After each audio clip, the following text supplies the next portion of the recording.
Good morning പ്രിയപ്പെട്ടവരെ. ഇന്ന് December 31 ചൊവ്വാഴ്ച. എല്ലാവരെയും കർത്താവ് അനുഗ്രഹിക്കട്ടെ എന്ന് പ്രാർത്ഥിക്കുന്നു. നമ്മൾ പ്രത്യക്ഷയുടെ പ്രാർത്ഥനയിലേക്ക് പോകാം. അമ്മേ പരിശുദ്ധ അമ്മേ, ദൈവമാതാവേ, അങ്ങ് കൃപാസനത്തിൽ പ്രത്യക്ഷപ്പെട്ട് വരാൻ പോകുന്ന മഹാദുരന്തത്തിൽ നിന്ന് രക്ഷപ്പെടാനും എല്ലാവർക്കും വേണ്ടി പ്രാർത്ഥിക്കുവാനും ആവശ്യപ്പെട്ടിട്ട് 20 വർഷം തികയുന്ന ഈ വേളയിൽ കൃപാസനത്തിലൂടെ ഞങ്ങൾക്കും ഈ ദേശത്തിനും അങ്ങ് മാധ്യസ്ഥം തേടി തന്ന എല്ലാ അനുഗ്രഹങ്ങൾക്കും കൃപകൾക്കും ഞങ്ങളിപ്പോൾ ഹൃദയം നിറഞ്ഞ നന്ദി പറയുന്നു. അമ്മേ പരിശുദ്ധമേ, ജപമാല മാതാവേ, സകല കൃപാസനം പ്രാർത്ഥനകളോടും ചേർത്ത് ഞങ്ങളിപ്പോൾ പ്രാർത്ഥിക്കുന്ന ഈ കുടുംബത്തിന്റെ പ്രത്യേക നിയോഗം പറമക്കളെ.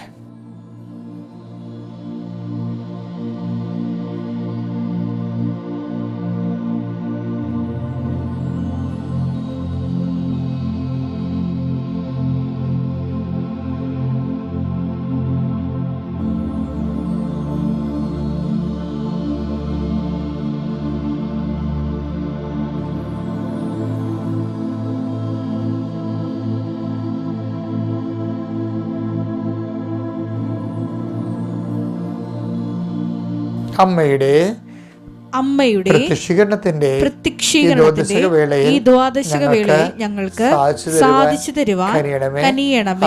ആമേൻ. വിശ്വാസ പ്രമാണം. സർവശക്തനായ പിതാവും ആകാശത്തിന്റെയും ഭൂമിയുടെയും സൃഷ്ടാവുമായ ദൈവത്തിൽ ഞാൻ വിശ്വസിക്കുന്നു. അവിടുത്തെ ഏകപുത്രനും ഞങ്ങളുടെ കർത്താവുമായ ഈശോമിശിഹായിലും ഞാൻ വിശ്വസിക്കുന്നു.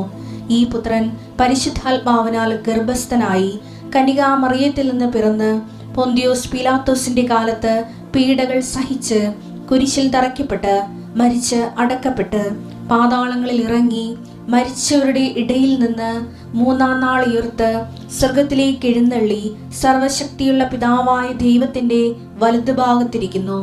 അവിടെ നിന്ന് ജീവിക്കുന്നവരെയും മരിച്ചവരെയും വിധിക്കുവാൻ വരുമെന്നും ഞാൻ വിശ്വസിക്കുന്നു. പരിശുദ്ധാത്മാവിലും ഞാൻ വിശ്വസിക്കുന്നു.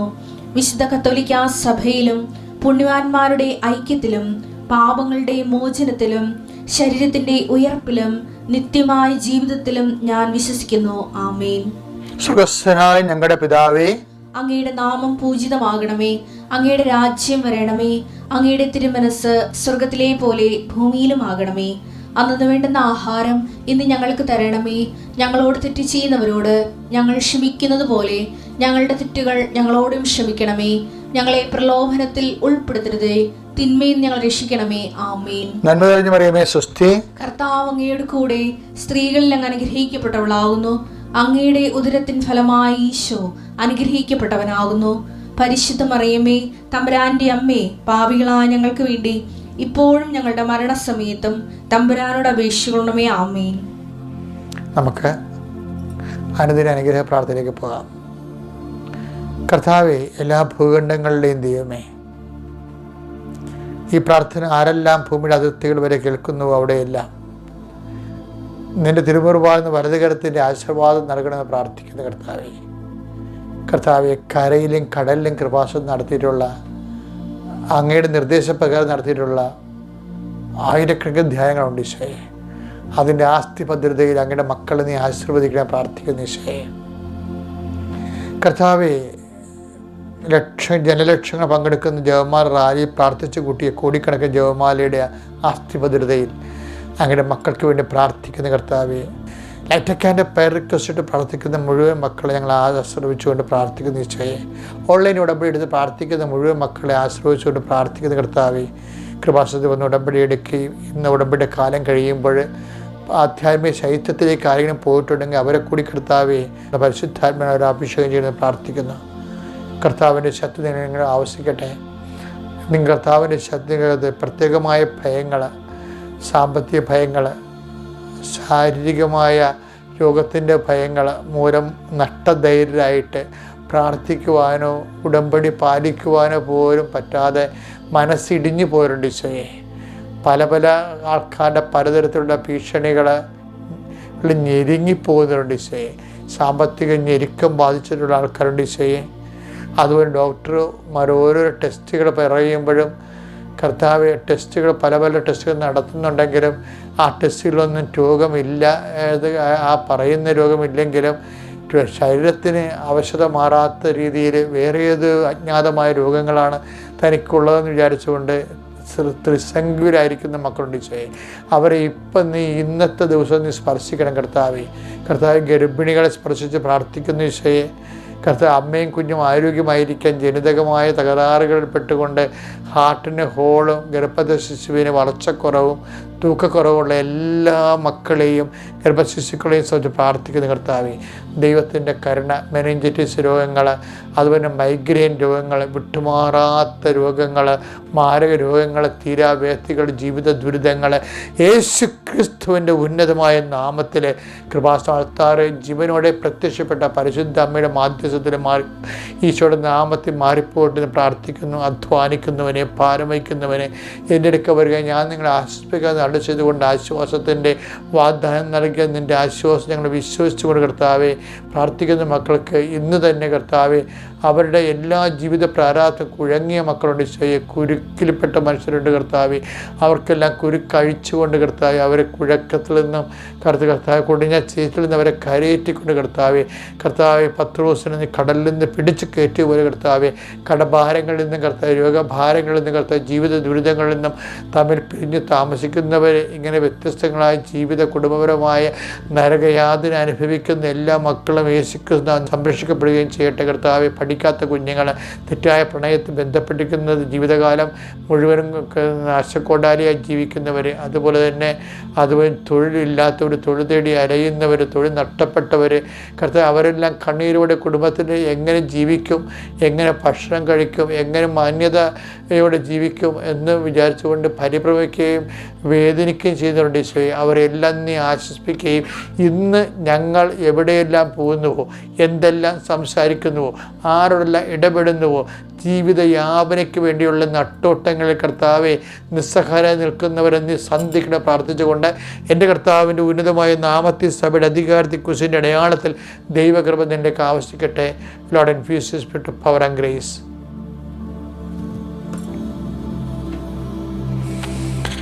എൻ്റെ പ്രിയപ്പെട്ടവർ, നമ്മൾ ഇന്ന് വായിക്കുന്ന സുവിശേഷം ലൂക്കായുടെ സുവിശേഷം 2:12. ഇതായിരിക്കും നിങ്ങൾക്ക് അടയാളം, ഇതായിരിക്കും നിങ്ങൾക്ക് അടയാളം. പിള്ളക്കച്ച കൊണ്ട് പൊതിഞ്ഞ് പുൽത്തൊട്ടിയിൽ കിടത്തിയിരിക്കുന്ന ഒരു ശിശുവിനെ നിങ്ങൾ കാണും. അപ്പോൾ മാലാഖ കൊടുത്തിരിക്കുന്ന കാഴ്ചയെക്കുറിച്ച് പറയണത് എന്താണ്? അത് കണ്ടത് എന്താണ്? പിള്ളക്കച്ചയിൽ പൊതിഞ്ഞ് പുൽത്തൊട്ടിയിൽ കിടത്തിയിരിക്കുന്ന ശിശു. ഈ ശിശുവിനെ കുറിച്ച് ഇടയന്മാരോട് പറഞ്ഞത് എന്താണ്? എല്ലാ മനുഷ്യർക്കും വേണ്ടിയുള്ള, വായിച്ചേ, ലൂക്കാ 2:10. ലൂക്കായുടെ സുവിശേഷം 2:10 വാക്യം. ദൂതൻ അവരോട് പറഞ്ഞു ഭയപ്പെടേണ്ട, ഇതാ സകല ജനത്തിനു വേണ്ടിയുള്ള വലിയ സന്തോഷത്തിന്റെ സദ്വാർത്ത ഞാൻ നിങ്ങളെ അറിയിക്കുന്നു. അപ്പൊ ഇതാണ് രണ്ട് കാര്യങ്ങൾ. ഒന്ന്, പിള്ളക്കച്ചയിൽ പൊതിഞ്ഞ പുൽത്തൊട്ടി കിടക്കുന്ന ശിശുവിനെ നിങ്ങൾ കാണും എന്നുള്ളത്. പിന്നെ കേട്ടത് എന്താണ്? ഈ ശിശു തന്നെയായിരിക്കും സകല ജനങ്ങൾക്ക് വേണ്ടിയുള്ള സന്തോഷത്തിൻ്റെ സദ്വാർത്ത. അതുകൊണ്ടാണ് കാണുകയും, പിന്നെ വായിച്ച് ലൂക്കാ 2:20. തങ്ങളോട് പറയപ്പെട്ടതുപോലെ കാണുകയും കേൾക്കുകയും ചെയ്ത സകല കാര്യങ്ങളെയും കുറിച്ച് ദൈവത്തെ മഹത്വപ്പെടുത്തി സ്തുതിക്കുകയും ചെയ്തുകൊണ്ട് ആ ഇടയന്മാർ തിരിച്ചുപോയി. ഇതെന്താ സംഭവിച്ചു കഴിഞ്ഞാൽ, ഈ നമ്മുടെ കരിസ്മാറ്റിക് സഹോദരങ്ങൾ പ്രാർത്ഥിക്കത്തില്ലേ, ചില വിഷയങ്ങൾ പറഞ്ഞ് പ്രാർത്ഥിക്കത്തില്ലേ, ചില സാഹചര്യങ്ങൾ എടുത്തു പറഞ്ഞ് പ്രാർത്ഥിക്കത്തില്ലേ, അതുപോലെ ഒരു പ്രാർത്ഥനയാണ് അവിടെ നടന്നതെന്നാണ് വിശുദ്ധ ലൂക്കാ പറയണത് 2:20. എന്താണ്? തങ്ങളോട് പറയപ്പെട്ടതെല്ലാം കാണുകയും കേൾക്കുകയും ചെയ്ത കാര്യങ്ങളെക്കുറിച്ച് വിസ്തരിച്ച് പറഞ്ഞുകൊണ്ട് സ്തുതിച്ചു. ഇങ്ങനെ പറയുമ്പോഴെന്താണ് കേൾക്കുന്നത്? ഇതെല്ലാം കേൾക്കണ ഒരാളുണ്ടായിരുന്നു അവിടെ. ആരാണത്? മറിയം. അമ്മ ഇവരുടെ പ്രാർത്ഥന കേൾക്കാറുണ്ട്. ആട്ടിടയന്മാർ പറയാറുണ്ട്. എന്താണ്? അവർ കണ്ട കാര്യം പറയുന്നുണ്ട്. അവർ കാണുമെന്ന് പറഞ്ഞ കാര്യം പിള്ളക്കച്ചയിൽ പുൽത്തൊട്ടി കിടത്തിയിരിക്കുന്ന ശിശു അതവർ പറയുന്നുണ്ട്. പിന്നെ എന്താ അവർ പറയണത്? അതായത് പിന്നീട് അവർ പറയണത് തങ്ങളോട് പറയപ്പെട്ട മറ്റു കാര്യങ്ങൾ എന്താണ്? എല്ലാവർക്കും വേണ്ടിയുള്ള സന്തോഷത്തിൻ്റെ സദ്വാർത്ത. ഇതാണ് അവർ കേട്ട കാര്യങ്ങൾ. കണ്ട കാര്യങ്ങളും അവിടെ പ്രാർത്ഥനയുടെ വിഷയമായപ്പോൾ അവിടെ പ്രാർത്ഥനയിൽ നിന്നാണ് പരിശുദ്ധ അമ്മ ഇതെല്ലാം മനസ്സിലാക്കിയെടുക്കണത്. അമ്മയുടെ ഒരു പ്രശ്നമുണ്ടേ. അതായത് ആരുമില്ലല്ലോ ഇപ്പം ഔസപിതാവും ഇല്ല അവിടെ. പൂജരാജാക്കൾ വരുമ്പോഴും ഔസപിതാവ് ഇവിടെ ഇല്ല, മറിയത്തിൻ്റെ കൂടെ കണ്ടെന്നാണ് പറയണത്. അപ്പോൾ ഔസപിതാവ് ഇവർക്ക് വേണ്ടിയുള്ള ഭക്ഷണം ഉണ്ടാക്കാനോ ഭക്ഷണം തേടി പിടിക്കാനോ പോയിരിക്കണ സമയത്താണ് ഇവർ വരണത്. അപ്പോൾ അതാണ് മറിയത്തിൻ്റെ കൂടെ കണ്ടെന്ന് പറയേണ്ട കാര്യം. അതായത് ഔസപിതാവിന് ഒരു പ്ലസ് പോയിൻ്റാണ് അത് ശരിക്കും പറഞ്ഞാൽ. അതായത് ഒന്നും കേൾക്കാതെയും കാണാതെയും സ്വപ്നം മാത്രത്തിൽ സംസാരിച്ചുകൊണ്ട് ആ മനുഷ്യൻ്റെ വിശ്വാസ ജീവിതം ഇട്ടിമുഴക്കം പോലെ മുന്നോട്ട് കയറിപ്പോണത്.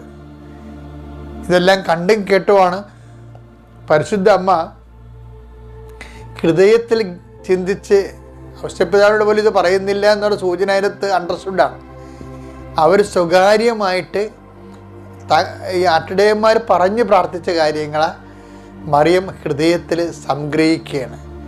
ഈ ഹൃദയത്തിൽ സംഗ്രഹിക്കുക എന്ന് വെച്ചാൽ അതിൻ്റെ അർത്ഥം എന്താണെന്നറിയാമോ? ഷീസ് സോ കണ്ടൻറ്റഡ് ദെൻ വെച്ചാൽ അമ്മയ്ക്ക് ഈ വിഷയത്തിൽ സംശയമില്ലെന്നതിൻ്റെ അർത്ഥം. ഹൃദയത്തിൽ സംഗ്രഹിക്കാത്ത വിഷയങ്ങൾ ഹൃദയം സംഗ്രഹിക്കാൻ നമുക്ക് മൗനമായിരിക്കും ഉണ്ടാകണത്. മൗനത്തിനെതിരെന്താണ്? ബഹളമാണ്. മനസ്സിലായില്ലേ? മൗനത്തിനെതിരെന്താണ്? ബഹളമാണ്.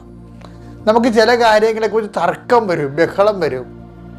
ഇപ്പം ജൈറൂസിൻ്റെ വീട്ടിൽ ചെല്ലുമ്പോൾ കർത്താവ് 2 കക്ഷികളെ പുറത്താക്കും. ആരൊക്കെയാണെന്ന് നോക്കിയേ. മർക്കോസിൻ്റെ 5:40 കർത്താവ് 2 കക്ഷികളെ പുറത്താക്കുന്നുണ്ട്. ആരൊക്കെയാണത്? മർക്കോസ് 5:38-40.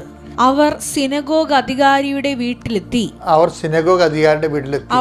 അവിടെ ആളുകൾ വലിയ ബഹളം വെക്കുന്നതും ഉച്ചത്തിൽ കരയുന്നതും അലമുറയിടുന്നതും അവൻ കണ്ടു.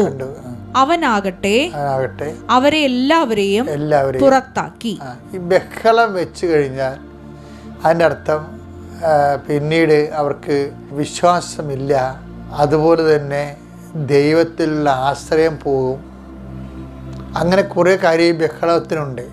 ആ ബഹളത്തിന് നേരെ എതിരാണ് ഹൃദയത്തിൽ സംഗ്രഹിക്കുന്നത്. അതിൻ്റെ മൗലിക ഭാവം ശാന്തതയാണ്. അതുകൊണ്ടാണ് ഐസയ 53:7 പറയത്തില്ലേ, ആ സ്കേപ്പ് ഗോട്ടിനെ കുറിച്ച് പറയുമ്പോൾ, ദഹനബലിക്കുള്ള കുഞ്ഞാടിനെ കുറിച്ച് പറയുമ്പോൾ അവൻ കൊല്ലാൻ പോകുന്ന കുഞ്ഞാടിനെ പോലെ ശാന്തനായിരുന്നു. അവൻ തർക്കിക്കുകയോ ബഹളം ഉണ്ടാക്കുകയില്ല. അപ്പോൾ സഹനദാസനെ ഹൃദയത്തെ സംഗ്രഹിക്കുകയാണ്. കാര്യം ഇതിന് ജ്ഞാനം അവനുമുണ്ട്. എന്തുകൊണ്ടാണ് ഈ സഹനങ്ങളുടെ ഭാരം വന്നത്, എന്താണ് വന്നതെന്നല്ല, എന്താണ് വന്നത്? മരണമാണ് വന്നത്, ഉറ്റവരാണ് മരിച്ചത് എന്ന് പറഞ്ഞുള്ളവരാണ് കാറുകയും കൂവുകയും ചെയ്യും.